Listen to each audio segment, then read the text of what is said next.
जय श्री कृष्ण। जय श्री लक्ष्मी नारायण।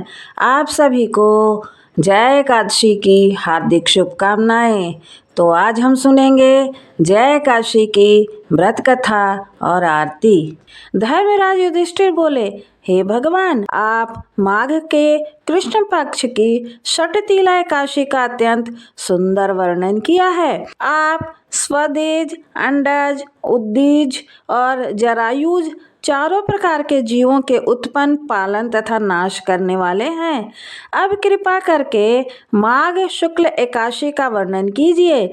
इसका नाम क्या है, इसके व्रत की विधि क्या है और इसमें कौन से देवता का पूजन किया जाता है। श्री कृष्ण कहने लगे, हे राजन, इस एकादशी का नाम जय एकादशी है।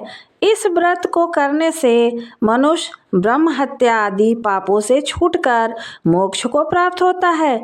इसके प्रभाव से भूत पिशाच आदि योनियों से मुक्त हो जाता है। इस व्रत को विधि पूर्वक करना चाहिए। अब मैं तुमसे पद्म पुराण में वर्णित इसकी महिमा की एक कथा सुनाता हूँ। देवराज इंद्र स्वर्ग के राजा थे और अन्य सब देवगण सुखपूर्वक स्वर्ग में रहते थे।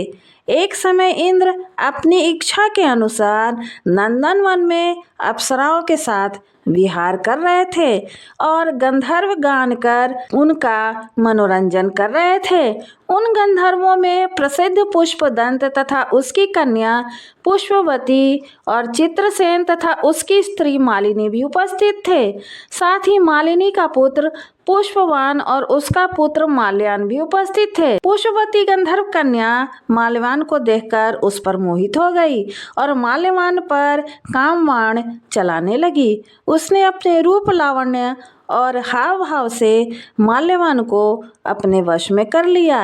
हे राजन, वह पुष्पवती अत्यंत सुंदर थी। अब वे इंद्र को प्रसन्न करने के लिए गान करने लगे, परंतु परस्पर मोहित हो जाने के कारण उनका चित्त भ्रमित हो गया था। इनके ठीक प्रकार से गान नहीं गाने तथा स्वर ताल ठीक नहीं होने से इंद्र इनके प्रेम को समझ गए और उन्होंने इसमें अपना अपमान समझकर उनको शाप दे दिया।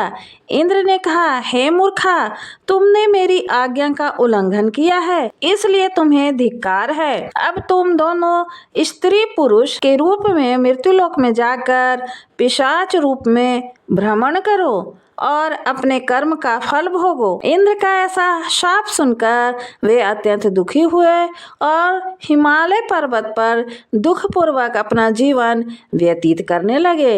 उन्हें गंध, रस तथा स्पर्श आदि का कुछ भी ज्ञान नहीं था। वहां उनको महान दुख मिल रहे थे। उन्हें एक क्षण के लिए भी निद्रा नहीं आती थी। उस जगह अत्यंत शीत था, इससे उनके रोंगटे खड़े रहते और मारे शीत के दांत बसते रहते। एक दिन पिशाच ने अपनी स्त्री से कहा कि पिछले जन्म में हमने ऐसे कौन से पाप किए थे जिससे हमको यह दुखदाई पिशाच योनि प्राप्त हुई है। इस पिशाच योनि से तो नरक के दुख सहना ही उत्तम है, अतः हमें अब किसी प्रकार का पाप नहीं करना चाहिए। इस प्रकार विचार करते हुए वे अपने दिन व्यतीत कर रहे थे। दैव योग से तभी माघ मास के शुक्ल पक्ष की जया नामक एकादशी आई। उस दिन उन्होंने कुछ भी भोजन नहीं किया और न कोई पाप कर्म ही किया, केवल फल फूल खाकर ही दिन व्यतीत किया और सायंकाल के समय महान दुख से पीपल के नीचे बैठ गए। उस समय सूर्य भगवान अस्त हो रहे थे। उस रात को अत्यंत ठंड थी, इस कारण वे दोनों शीत के मारे अति दुखित होकर मृतक के समान आपस में चिपटे हुए पड़े रहे। उस रात्रि को उनको निद्रा भी नहीं आई। हे राजन, जय काशी के उपवास और रात्रि जागरण के कारण दूसरे दिन प्रभात होते ही उनकी पिशाच योनि छूट गई। अत्यंत सुंदर गंधर्व और अप्सरा की देह धारण कर सुंदर वस्त्राभूषणों से अलंकृत होकर उन्होंने स्वर्ग लोक को प्रस्थान किया। उस समय आकाश में देवता उनकी स्तुति करते हुए पुष्प वर्षा करने लगे। स्वर्गलोक में जाकर इन दोनों ने देवराज इंद्र को प्रणाम किया। इंद्र उनको पहले रूप में देखकर अत्यंत आश्चर्यचकित हुआ और पूछने लगे कि तुमने अपनी पिशाच योनि से किस प्रकार छुटकारा पाया, सो सच सच बताओ। माल्यवान बोले कि हे देवेंद्र, भगवान विष्णु की कृपा और जया काशी के व्रत के प्रभाव से ही हमारी पिशाच देह छूटी है। तब इंद्र बोले कि हे माल्यवान, भगवान की कृपा और एकादशी का व्रत करने से न केवल तुम्हारी पिशाच योनि छूटी, वरन हम लोगों के भी वंदनीय हो गए हो, क्योंकि विष्णु और शिव के भक्त हम लोगों के वंदनीय हैं। अतः आप धन्य हैं, आप पुष्पवती के साथ जाकर विहार करो। श्री कृष्ण कहने लगे, हे राजा युधिष्ठिर, इस जय काशी के व्रत से बुरी योनि छूट जाती है। जिस मनुष्य ने इस एकादशी का व्रत किया है, उसने मानो सब यज्ञ जप दान आदि कर लिया। जो मनुष्य जय काशी का व्रत करते हैं, वे अवश्य ही 1000 वर्ष तक स्वर्ग में वास करते हैं। जय श्री लक्ष्मी नारायण। अब सुनिए एकादशी माता की आरती। ओम जय एकादशी माता, मैया जय एकादशी माता, विष्णु पूजा व्रत को धारण कर शक्ति मुक्ति पाता।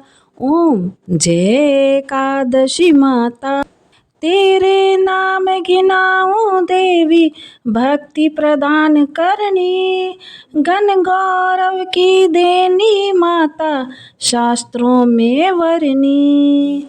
मार्गशीर्ष के कृष्ण पक्ष की उत्पन्ना, विश्वतारिणी जन्मी, शुक्ल पक्ष में हुई मोक्षदा, मुक्तिदाता बन आई। ओम जय एकादशी माता, विष्णु पूजा व्रत को धारण कर शक्ति मुक्ति पाता।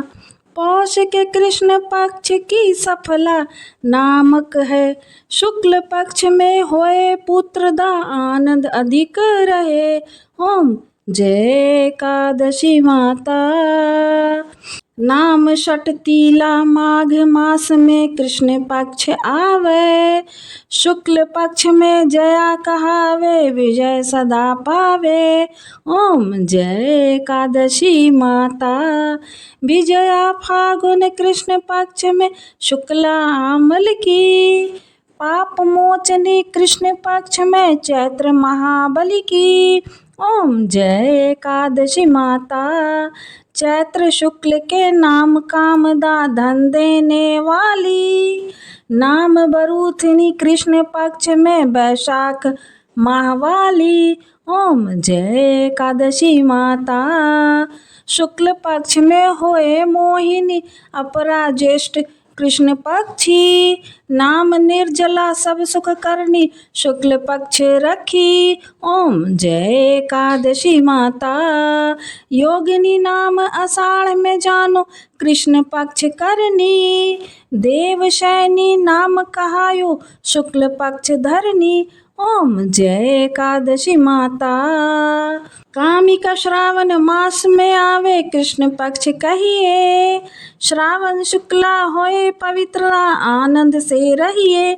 ओम जय एकादशी माता, अजा भाद्रपद कृष्ण पक्ष की परिवर्तनी शुक्ला, इंदिरा अश्विन कृष्ण पक्ष में व्रत से भवसागर निकला।